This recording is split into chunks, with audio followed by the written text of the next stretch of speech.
Hello you guys, it's Labor Day. I decided to take a walk. I've been in pretty much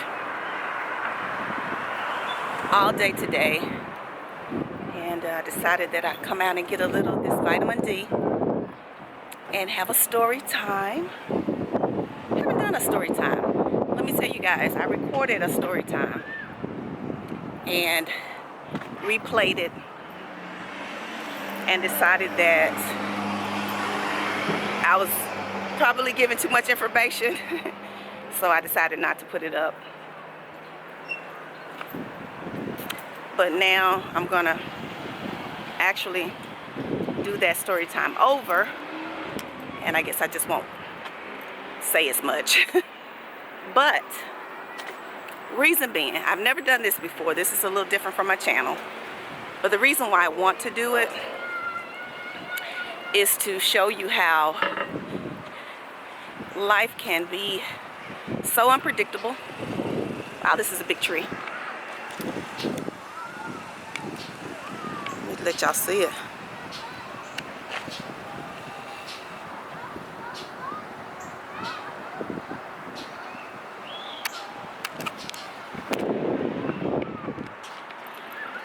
Let you see how life can be unpredictable and things happen that you can't control at times, and how despite that you have to still continue to go on. Now it's hot out here, so I'm gonna let y'all know. If y'all start seeing me perspire, my face get wet, because when I sweat on my face. It's because it's hot. But this is like a workout for me. I did work out in the gym this morning, but I'm out here in the sun, so I may start to sweat, which is a good thing. And when I get home, I'm just gonna jump in the shower. But I wanted to share this story time because I think this will kind of enlighten you on something. You know, oftentimes we think that because we're on YouTube, ain't everything want to follow my face now, that things don't happen to us and that our lives are not crazy. It is. That we don't have, I guess, typical lives. We do. And I'm struggling right now with some things, guys. Been tested on a lot of stuff, and I'm holding strong, guys. I'm staying strong because I have some things I'm planning, and I need those things to come to fruition. So I'm not giving up. I'm not gonna let what's going on deter me from, you know, staying faithful that the things that I want to do is gonna happen. I'm in this state of what they call famine. And a few years ago, I know it has to be about maybe 5 or 6 years ago, I did a video about being in that area of famine, where you feel like you're starving, where you feel like you're alone, like you don't have anyone. And it's a time for you to be still and to go inward and to work on yourself and figure out what it is that you're supposed to be doing. And that's where I'm at right now.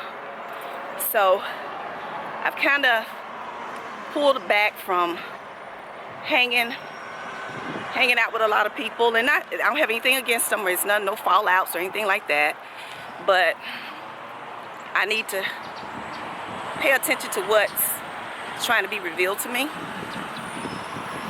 So that is one of the reasons why I've kind of pulled back from, you know, just hanging. I'm trying to figure out what it is, what direction I'm supposed to go in. But I'm going to share this story time with you in just a moment, okay?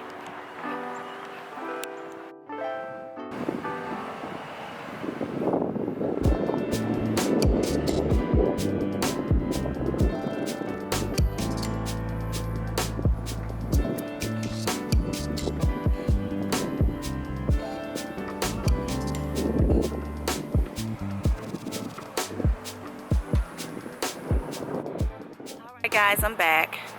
So I was gonna tell you guys about an incident that happened to me. It's probably been close to a month ago, and it was one of the most devastating experiences that I've actually encountered in my life. I think it's close up to that point where I can compare it to when my sister was murdered. And I know that's probably shocking to you guys and wondering what it is. But I want to start out by telling you that I have the type of personality that I feel that encouraging, complimenting, supporting women is vital. It's necessary. You know, it's something that I feel we all need. We need a support system. I think that we need, y'all can see me, we need encouragement. And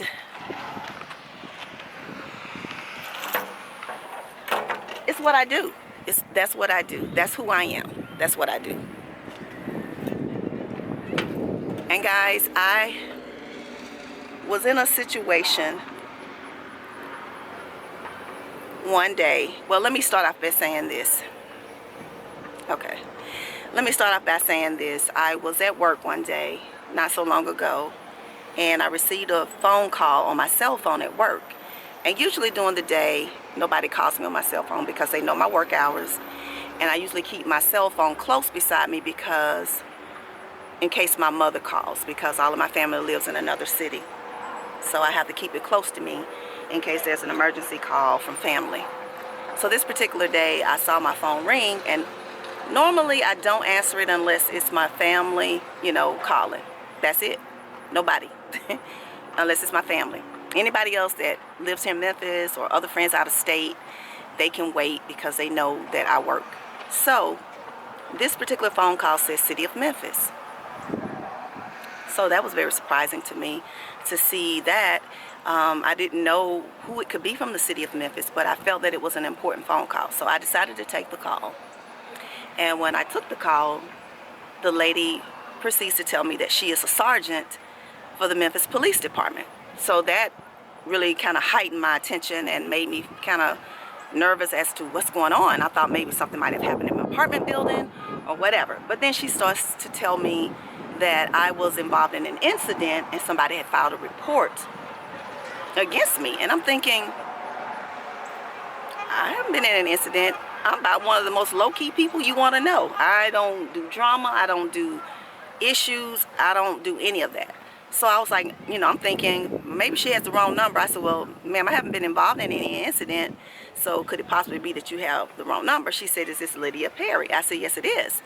And she proceeds to tell me, no, I have the right person. She said, do you remember an incident where you were on the elevator and you complimented a lady on her locks?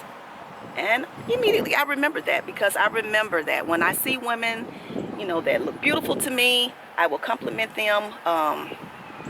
They have a nice hairstyle, a beautiful outfit on, a beautiful smile, or they could be doing something, you know, and I feel that it's dynamic, it's, you know, great. I'm just that person. I'm going to do it. I just support women. It don't matter to me. And I said, yes, I do remember that. I said, but there was no incident. You know, she's like, well, let me tell you what the report says. And she proceeds to tell me that, she said, you complimented a woman on her locks. I said, yes, I did. And she said, then the woman proceeds to say that, she asked me, did I touch her locks? And I said, yes, I did accidentally. I wasn't trying to, but I did. Because the incident was as such, she walked on the elevator, and this was an older lady, probably in her early 60s, rocking some beautiful waist-length locks. And they were a beautiful mix of grays and browns, and they were just amazing to me. I love locks. They were amazing. And so when I saw them, I immediately said, oh my God. I said, goals. You know, like, that's like hair goals for me. But I hollered out, goals. Now, she was standing in front of me, and I was standing behind her. But as she got on the elevator, it was also 3 other women that got on with her. So I didn't even realize who they were at the time. So we'll get back to that in a moment. So I said, goals. So she was in front of me, and so she kind of looked over her shoulder and said, huh? I said, hair goals. And when I said hair goals, I pointed out to her locks, and her back was that close to me that I touched one of the locks that was along her shoulder. And I said, oh, I'm sorry. I said, I shouldn't have touched your locks without asking. And she said, yes, because I don't like anybody touching my hair. She said, but you apologized, so it's okay. And she turned her back, facing the door. Now, when you walk in the elevator, people walk in facing you, but we immediately turn around and face the door. Y'all remember that point? Okay, so I was like, oh my goodness, and then I said, I like your locks, I'm sorry, So she accepted my apology. The door opened when we got to the first floor because it was when I was home for lunch and I was about to go back to work. Another point for you all to remember is that I have the same routine every day. I have a male friend that I only talk to when I'm at lunch. So when I go back to lunch, the last 15 minutes of my lunch break, walking back to work, I talk to him on my cell phone. So I have him on speaker. So I'm holding my phone like this in one hand, and then, like I said, when I touched her locks, I pointed and touched her locks with the other finger. Well, so to make a long story short, the police officer said that the lady claimed that not only did I touch her locks, I touched her breast. I'm just going to we're going to give a moment of silence right now.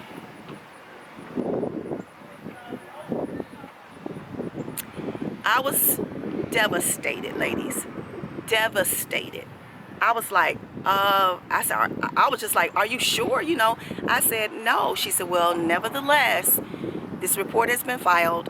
You need to come to the police department because we have to take your statement.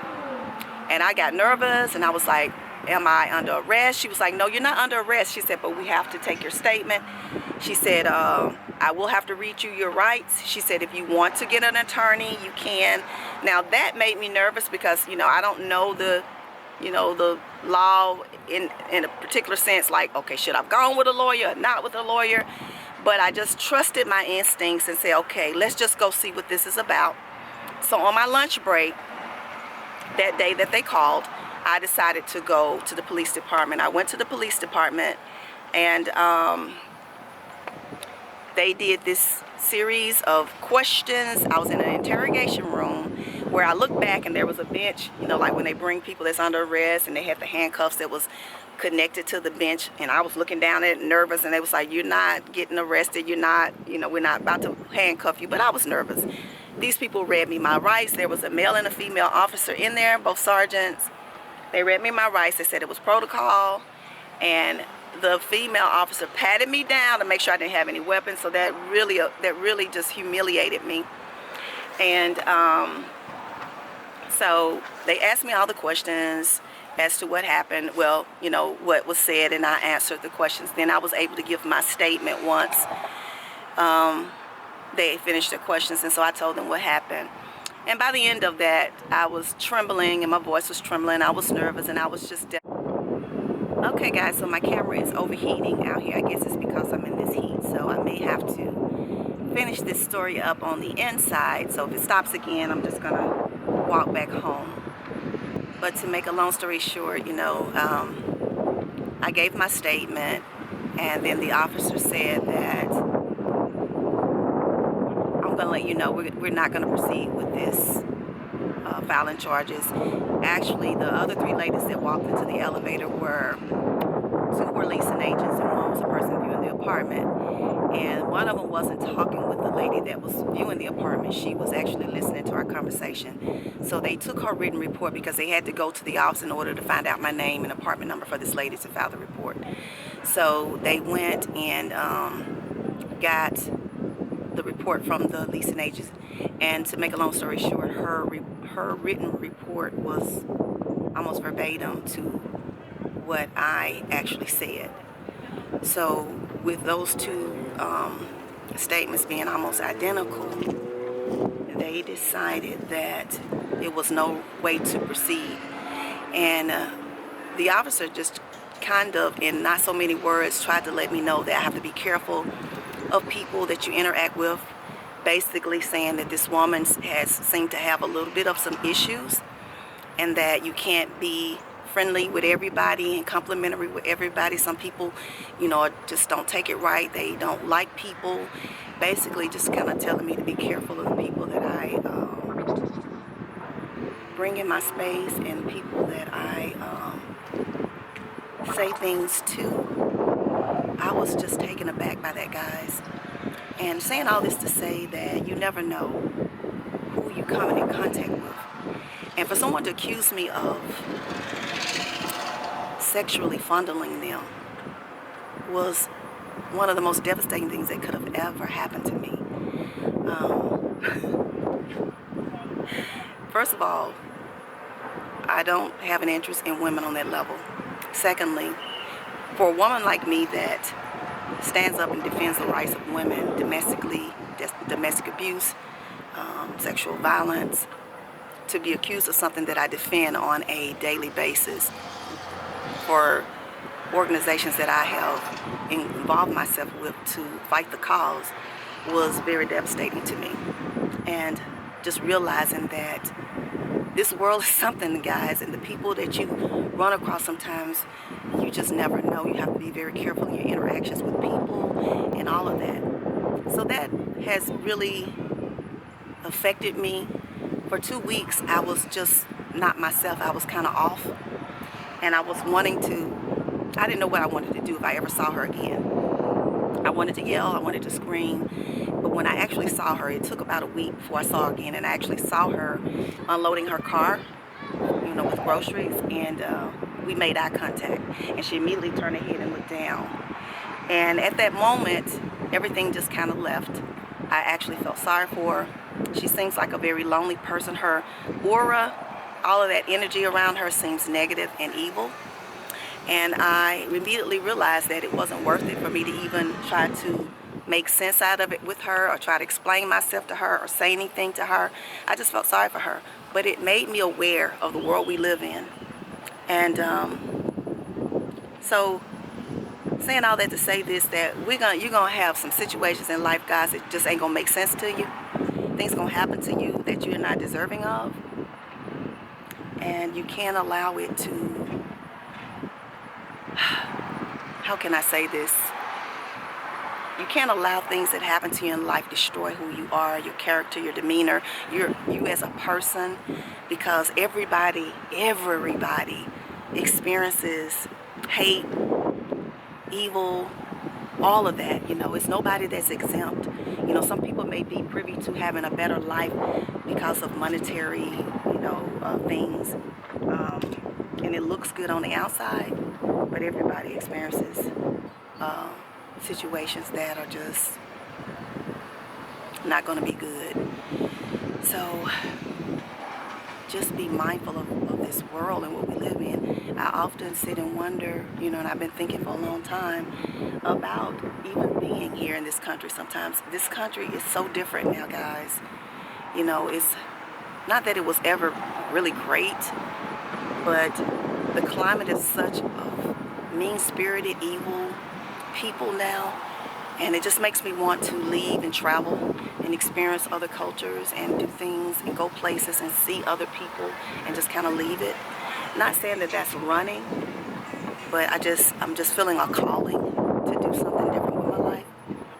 But it's important to me to be true to myself and live who I am. And I know that this is a part of my calling, and it's to be an inspirer, to be a motivator. And I answer the call. But it doesn't mean that I don't experience hardships and ugly things at times, guys. And I battle with sadness at times. And as one of my viewers and subscribers told me, we all try to keep our head above water, battling, staying away from depression. But if you allow yourself to be engrossed in that stuff out here in this world, you can get caught up in it. So that's why I kind of take a lot of time for myself, because that's how I fight against the evil of this world. But I wanted to share that story time with you guys, and just be mindful of your lives and the things that you do and the places that you go and the people that you meet, because everybody is not good. It's just not. But I appreciate all of you guys who support me here on this channel, those who send me out great inspiration and encouragement to continue to do the things that I do, and know that I appreciate you guys from the bottom of my heart. But I wanted to share that story time with you guys to let you know that I go through stuff. So, and sometimes it's not pretty. Sometimes it's downright scary and evil. But I thank God, because He is my strength and my protector, and I get through it. I get through it, guys, and I just appreciate all of you for your encouragement. So that is all today. I'm gonna get back before this camera overheats again. Thank you for watching this video. I appreciate you all, guys.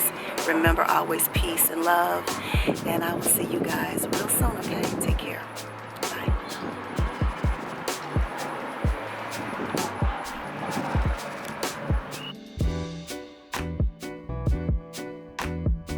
You know something, ladies? There's always going to be troubles. There's always going to be obstacles. But I want you to take a moment and look at it from this point of view. All of the obstacles and problems you've had in your past, you've survived them. 100%. You're here. You survived them. They're in your past. You simply just have to keep putting one foot in front of the other every single day. Keep moving forward.